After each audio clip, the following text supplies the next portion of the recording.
आरोप लगाए थे कि बीजेपी में शामिल होने के लिए आपको ऑफर दिया जा रहा है, उसी मुद्दे पे ये आया है, इसका क्या कुछ जवाब है? देखिए, आज ये चिंता का विषय है कि जिस तरह केंद्र सरकार की बहुत सारी एजेंसीज, चाहे वो सीबीआई हो, चाहे वो ईडी हो, चाहे वो इनकम टैक्स डिपार्टमेंट हो, चाहे वो स्टेट बैंक ऑफ इंडिया हो, वो भारतीय जनता पार्टी शासित केंद्र सरकार के सामने नतमस्तक हो गए हैं।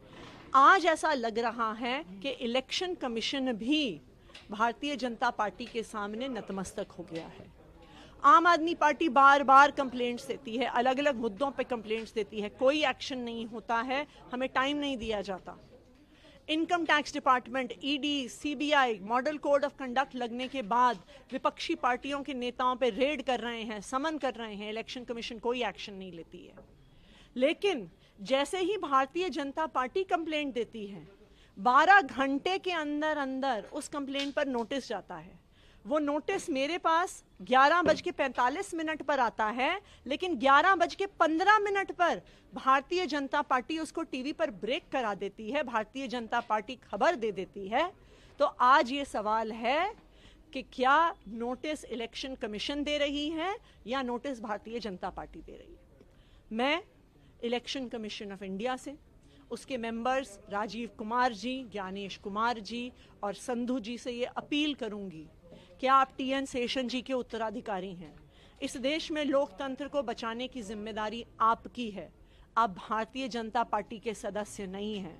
इस देश के लोकतंत्र को बचाएं, इस देश के संविधान को बचाएं। आप लोग की तरफ से भी कल कंप्लेंट की गई अधिकारी को, क्या उस मामले में कोई अभी तक जवाब आया है? हम लगातार 26 मार्च से भारतीय जनता पार्टी के आपत्तिजनक पोस्टर्स पे शिकायत कर रहे हैं। हमने बार बार कंप्लेंट दी है, अभी तक इलेक्शन कमीशन ने उस पर कोई एक्शन नहीं लिया है, भारतीय जनता पार्टी को कोई नोटिस नहीं दिया है। लेकिन जैसे ही भारतीय जनता पार्टी कंप्लेंट करती है तो कुछ ही घंटों के अंदर अंदर नोटिस आ जाता है। इसलिए मेरी फिर से इलेक्शन कमीशन ऑफ इंडिया से ये अपील है कि आप भारतीय जनता पार्टी के सदस्य नहीं हैं।